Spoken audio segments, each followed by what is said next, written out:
माननीय महोदय, मैं कहना चाहूंगा कि 2047 में विकसित भारत बाद में बना लीजिएगा, पहले एपीजे अब्दुल कलाम के सपनों का 2020 का भारत कहां गया उसको तो एक बार एनालिसिस कर लीजिए। और मैं मानता हूं कि उसके एनालिसिस के पश्चात जो आपके पास जो रिजल्ट आएगा, जो परिणाम आएगा, वो 2047 के विकसित भारत की परिकल्पना को पूर्ण करने में कहीं ना कहीं बेहतर साबित होगा। मैं उस क्षेत्र से आता हूं जो बिहार को दो भाग में बांटती है, एक नॉर्थ बिहार, एक साउथ बिहार। हमारा मिथिला का रीजन 6 महीने बाढ़ के पानी से ग्रसित रहता है। जब मैं राज्य सरकार से पूछता हूं तो कहती है कि विदेश का मामला है भैया, नेपाल पानी छोड़ देता है, मैं क्या करूं, उधर से चना डैम बना देता है। अब तो राज्य में भी सरकार आपकी है, केंद्र में भी आपकी है, तो प्रभु कृपया कुछ तो मदद कीजिए। दूसरी बात, कोसी का संसद में कह दिया गया कि ड्रेस कोड ये होना चाहिए। अरे मैं बाढ़ के उस इलाके से आता हूं जहां आधा धोती पहन के संसद तक आना पड़ता है, न सड़क है न कुछ है, तो कैसे आऊंगा। उसी क्षेत्र का एक नंगा बच्चा हमसे कहता है कि साहब मैं बाढ़ से ग्रसित हूं, और दक्षिण बिहार का एक बच्चा कहता है कि मैं सुखाड़ से ग्रसित हूं, मेरे पास पीने के लिए पानी नहीं है। बीच वाला एरिया कहता है मैं नरसंहार से परेशान हूं। तो बिहार की एक परिभाषा बनती है कि उत्तर में बाढ़ है, दक्षिण में सुखाड़ है, बाकी जो बचा नरसंहार है, यही बिहार है।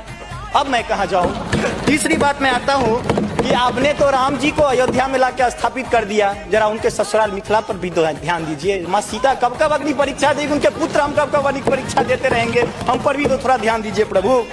बाढ़ का पानी जब हमारे बिहार से निकलता है तो लगे लगे बंगाल चला जाता है, और जो भी हमारे पास रोजी रोटी रहती है खत्म हो जाती है। तो मेरी पत्नी भी कहती है कि लागल लागल सजन धक्का सलम कलकत्ता चल गया, कितना आगे जाए।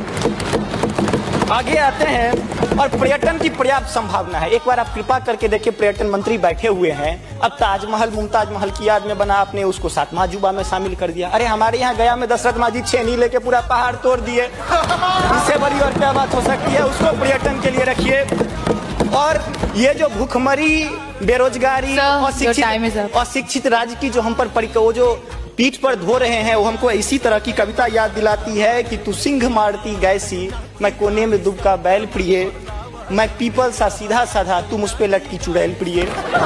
तो ये अशिक्षा, बेरोजगारी हम पर चुड़ैल की तरह लटकी है। तो there is politics behind every politics. स्नातकोत्तर राजनीति विज्ञान में पढ़ाई होती है, उसको छोड़ के जरा राज्य और केंद्र में अब सामंजस्य स्थापित करके कीजिएगा प्रभु। बहुत बहुत धन्यवाद।